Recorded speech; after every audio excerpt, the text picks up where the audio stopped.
El siguiente segmento es clasificación F, formativo, educativo, cultural. A, apto para todo público.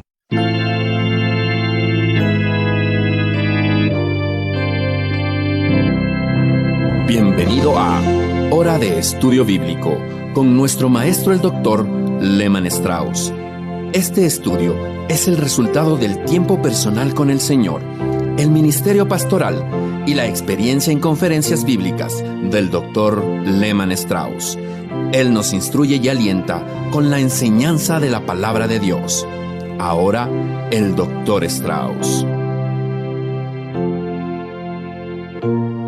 Por favor, abran sus Biblias en capítulo 2 de Santiago. Vamos a comenzar leyendo desde el versículo 10, pero primero vamos a orar. Padre amoroso, te agradecemos por tu santa palabra, por el Espíritu Santo, su autor y nuestro maestro, y por cada instrumento que has provisto para enviar la luz de tu verdad.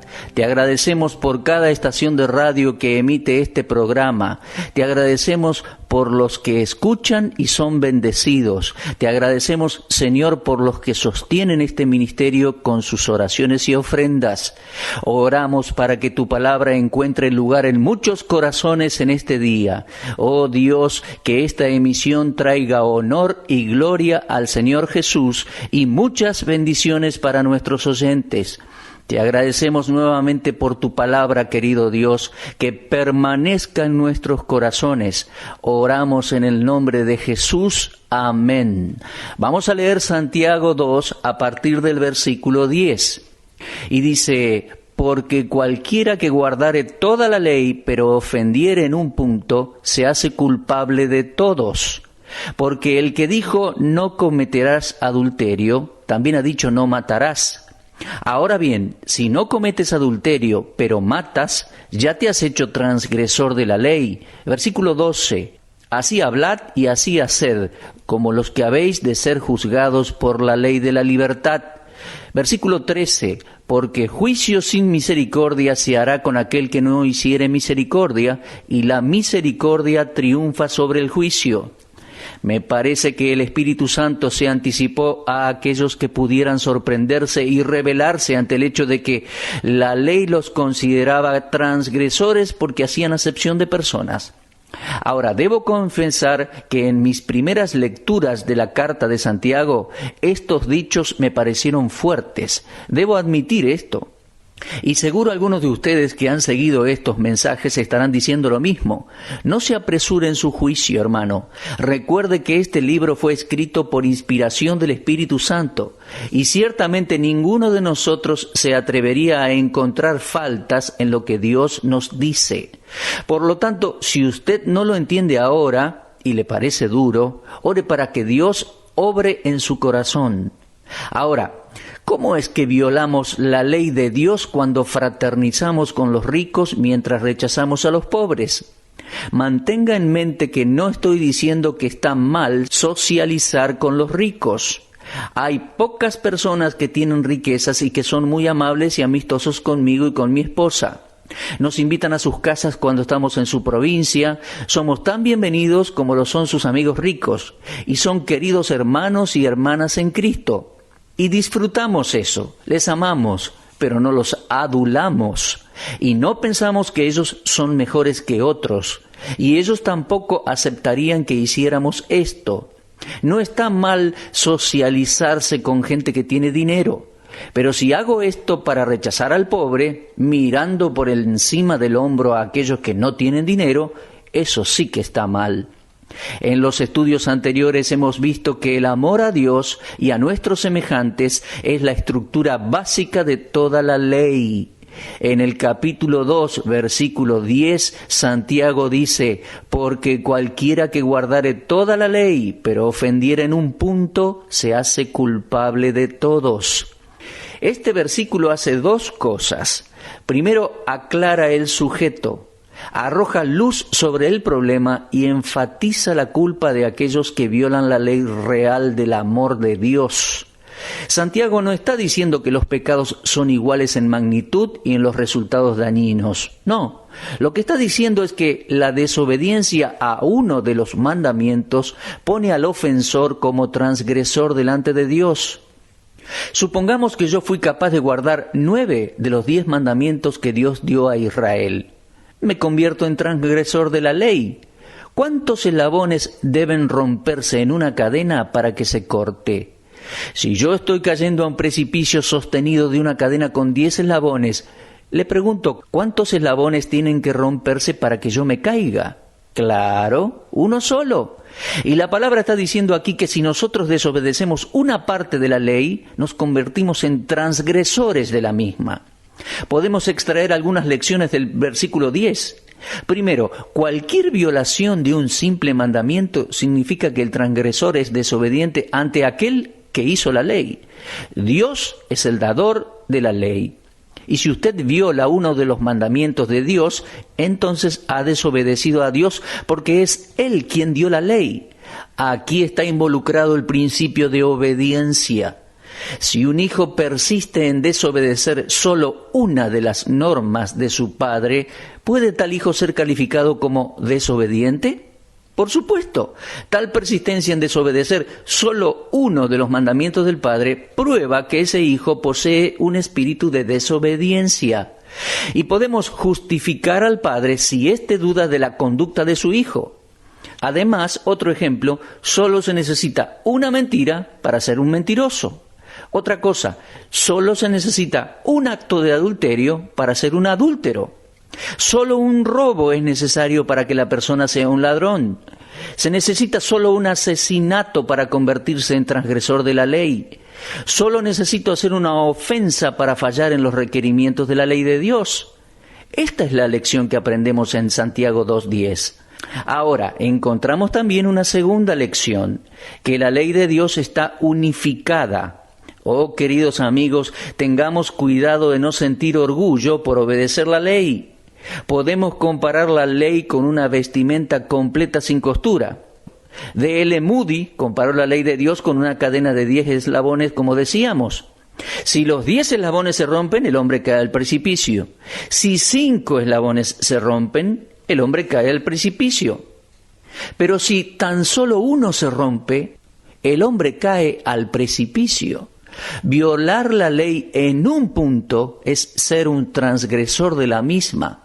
Dios dijo a Israel en Levítico 19:37, guardad pues todos mis estatutos y todas mis ordenanzas y ponedlos por obra, yo Jehová. Santiago no está sugiriendo que si un hombre rompe un mandamiento de la ley, entonces debe avanzar y romper todos los demás. No, no es así.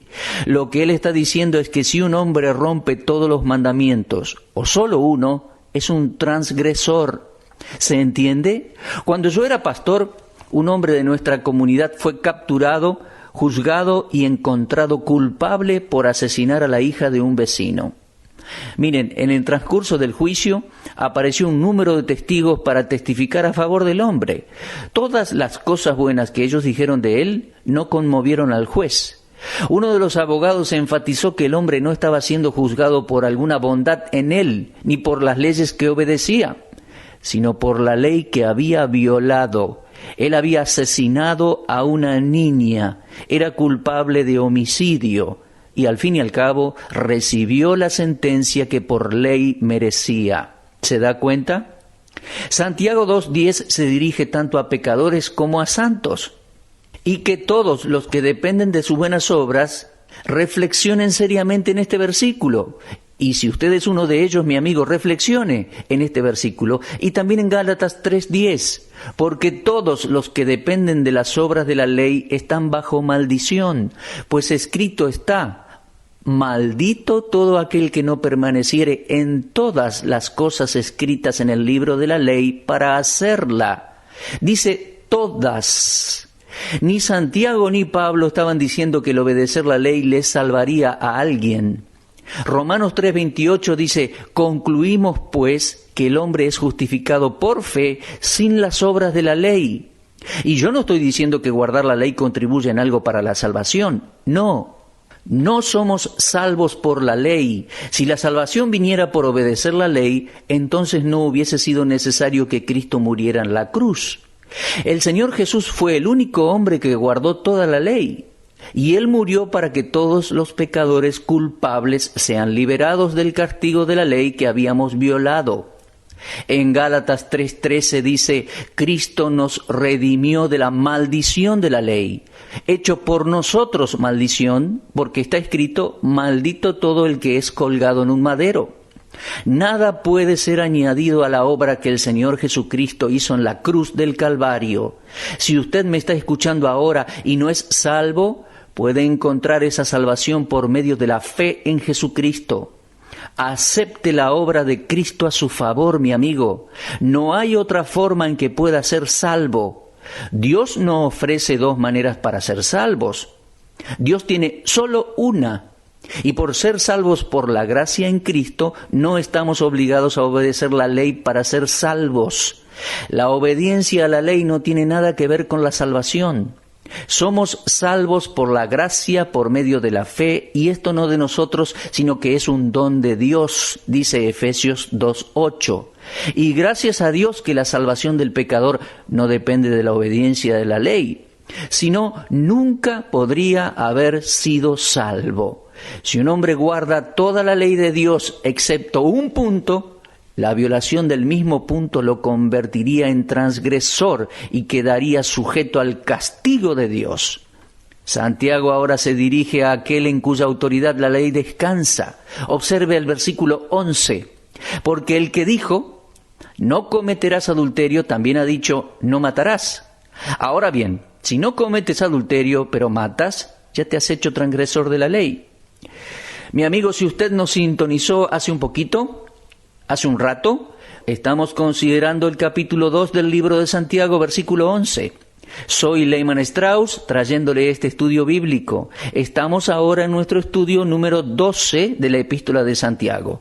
Como le decía, estamos ahora en el versículo 11 del capítulo 2. Santiago se refiere al sexto y al séptimo mandamiento del Decálogo de Moisés, registrado en el capítulo 20 de Éxodo, y menciona estas dos leyes para ilustrar un punto, principalmente el hecho de que la ley tiene un único autor. Toda la Escritura es inspirada por Dios, dice 2 Timoteo 3:16. Cualquier infracción a la ley, en su más pequeño detalle, va en contra de Dios, que es el autor de dicha ley. ¿Qué hombre elegiría ciertos mandamientos de Dios para obedecerlos y otros para desobedecerlos? ¿Quién soy yo para decidir cuál de las leyes de Dios voy a obedecer y cuáles voy a desobedecer? Un verdadero hijo de Dios se esforzará en todo momento para obedecer a su Señor y todos sus preceptos. Algunos en la asamblea del pastor Santiago en aquel tiempo pensaban que su pequeño pecado de hacer acepción de personas no era verdaderamente importante. Deben haber presentado excusas como: yo no he cometido adulterio, nunca maté a nadie. Por lo tanto, Santiago tuvo que recordarles que aunque se guardaran de cometer ciertos pecados, pero cometían solo uno, se hacían transgresores de la ley. Y como el amor es el resumen de toda la ley, ellos eran transgresores porque habían actuado en contra del amor divino al no mostrar amor a los pobres. Porque Dios había dicho en Levítico 19:15, no harás injusticia en el juicio, ni favoreciendo al pobre, ni complaciendo al grande. Con justicia juzgarás a tu prójimo. Ahora, observe más de cerca el pensamiento de la autoridad de Dios en conexión a la ley. Cada palabra de la ley que Dios dio a Moisés fue sobrenaturalmente escrita por el dedo de Dios. Esto es claro en Deuteronomio capítulo 9 y versículo 10. Y en esta epístola, la de Santiago, se nos dice que los mandamientos constituyen lo que Dios dijo. La ley divina no es simplemente ordenanza de hombres. La autoridad que decretó la ley determina la seriedad de la ofensa. Por ejemplo, la violación de las leyes federales de un país tiene consecuencias más serias que la violación de algunas leyes locales. Tomar una carta de un escritorio no sería una ofensa tan seria, ni llevaría un castigo tan severo, que si se robara una carta de una casilla de correo que pertenece al gobierno. La más grande autoridad en todo el universo es Dios, mi amigo. Dios es el creador y el hacedor de la ley.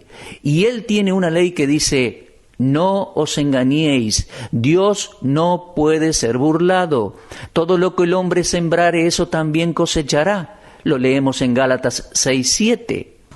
Pero, oh hermanos y hermanas en Cristo, nuestros corazones deben regocijarse en que Él, Dios, el dador de la ley, es también el más grande benefactor del hombre y su único redentor.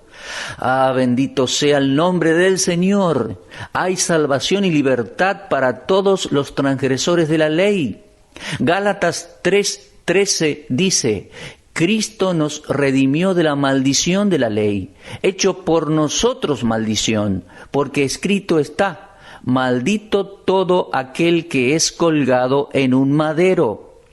Si usted no es salvo y nunca ha confiado en el Señor Jesucristo, entonces no está bajo la redención. No importa si ha violado miles de leyes, Jesucristo murió para librarlo de la maldición de la ley. Él llevó todo el peso y el castigo del pecado en su cuerpo en la muerte de cruz en el Calvario. Hay esperanza para usted, mi amigo. Enfáticamente les digo: cada hombre no regenerado, no salvado por Jesucristo, está condenado. Si usted está escuchando ahora y no es salvo, si usted no recibe al Señor Jesucristo como su Salvador, decir que será condenado sería incorrecto, porque usted ya está condenado. En Juan 3:18 el mismo Señor Jesucristo dijo: el que en Él cree, en el Señor mismo, no es condenado, pero el que no cree ya ha sido condenado, porque no ha creído en el nombre del unigénito Hijo de Dios. Usted ya está bajo juicio, no por haber desobedecido a la ley, sino porque no ha recibido al Señor Jesús, el unigénito Hijo de Dios. Y ningún hombre será salvo por guardar una parte de la ley de Dios. No. Por favor, leamos Efesios 2:8 y 9. Dice: porque por gracia sois salvos por medio de la fe. Y esto no de vosotros, pues es don de Dios, no por obras, para que nadie se gloríe. Ahora observemos el versículo 12 del capítulo 2 de Santiago. Él dice: así hablad y así haced, como los que habéis de ser juzgados por la ley de la libertad. Por segunda vez Santiago utiliza esta frase, la ley de la libertad. Recuerde que la primera vez aparece en capítulo 1 y versículo 25. Ahora, ¿qué se entiende por la ley de la libertad? Bueno, debo ser honesto con ustedes, no seré dogmático porque no estoy seguro. El Evangelio de nuestro Señor Jesucristo establece que el pecador que cree es libre del castigo de su pecado y del poder del mismo en la vida. El Señor dijo: conoceréis la verdad y la verdad os hará libres, en Juan 8:32. Pero también dijo: si el Hijo, es decir, Él mismo, el Señor, si el Hijo os libertare, seréis verdaderamente libres. Eso lo leemos en Juan 8:36. Por un lado, esto es lo que sostienen algunos maestros de la Biblia. Por otro lado, pensando en la ley de la libertad, por otro lado, están aquellos que hacen la ley de libertad. Utilizo esta frase para referirme a los 10 mandamientos, de cuya esclavitud el creyente ha sido liberado. A mí me resulta difícil aceptar este punto de vista. La ley es santa. Romanos 7:12 dice que la ley es santa, la ley es espiritual. Romanos 7:14 también lo declara. Pero los gentiles no estuvimos nunca bajo la ley. La ley nunca fue dada a los gentiles, fue dada a la nación de Israel. Entonces, ¿qué significa la ley de libertad? Pensemos por un momento. Comúnmente, la ley restringe la libertad. La ley y la libertad no tienen nada en común. La mayoría de la gente entiende que es la libertad de las reglas, de las restricciones. Para ellos la ley de la libertad es una paradoja. ¿Acaso la vida cristiana no es una paradoja a la mente natural? Santiago presenta algunas paradojas tales como paciencia a través de las pruebas, riqueza a través de la pobreza. ¿Podría ser aquí que la ley de la libertad es una restricción interna en vez de externa? Hemos aprendido que la ley real es la ley del amor. Ahora, si yo en verdad nací de nuevo, soy habitación del Espíritu Santo, copartícipe de la naturaleza de Dios, entonces el resultado es que yo seré completamente libre de hacer lo que no es correcto, no por restricción o prohibición, sino por contrición interna. En 2 Corintios 5:14 dice, porque el amor de Cristo nos constriñe. La ley real del amor controlando nuestras vidas hace que deseemos reflejar la vida del Señor Jesús. Cuán insatisfechos hemos estado todos con la vida basada en la vieja naturaleza del egoísmo. Muchos de nosotros tuvimos deseos de ser idealistas, pero fuimos testigos del egoísmo, deslealtad y nada que valga la pena en nosotros mismos y en otros. No señalemos a otros porque hemos sido también culpables de todo esto nosotros. Descubrimos que éramos esclavos, que no teníamos libertad para hacer aquellas cosas que la ley de Dios demandaba a los hombres. Yo regresé a uno de mis hábitos que tenía antes de mi conversión. Luego de mi salvación, continué luchando con ese hábito. Quería abandonarlo, pero no podía. Y no fue posible hasta que me rendí completamente, sin ninguna reserva, al Señor, y Él sacó este hábito de mí. Él me liberó de ese deseo. Por la salvación hemos nacido de nuevo, fuimos hechos nuevas criaturas en Cristo, y el amor de Dios ha sido derramado en nuestros corazones. Lo leemos en Romanos 5:5. Y luego de nuestra conversión, repentinamente fuimos conscientes de un nuevo maestro, una nueva motivación, algo nuevo en nosotros que nos constreñía, y nos encontramos a nosotros mismos amando a otros como Cristo lo hizo, y con una libertad gloriosa y feliz. Así vemos que la ley real ha hecho su obra en nosotros. El amor de Dios en Cristo ha conquistado nuestros corazones, nos ha domado, y nosotros nos rendimos a Él con gozo. ¿Y por qué no? El amor de Dios nos ha redimido, nos hizo libres del castigo por romper la ley. Su preocupación compasiva por los hombres ahora es nuestra. Y yo creo que esta es la ley de la libertad. Observemos el versículo 12. Así hablad y así haced, como los que habéis de ser juzgados por la ley de la libertad.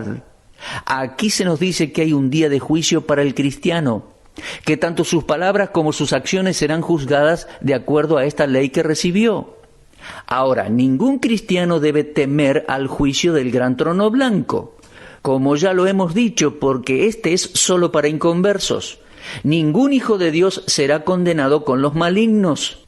Además, Romanos 8:1 dice claramente, ahora pues ninguna condenación hay para los que están en Cristo Jesús.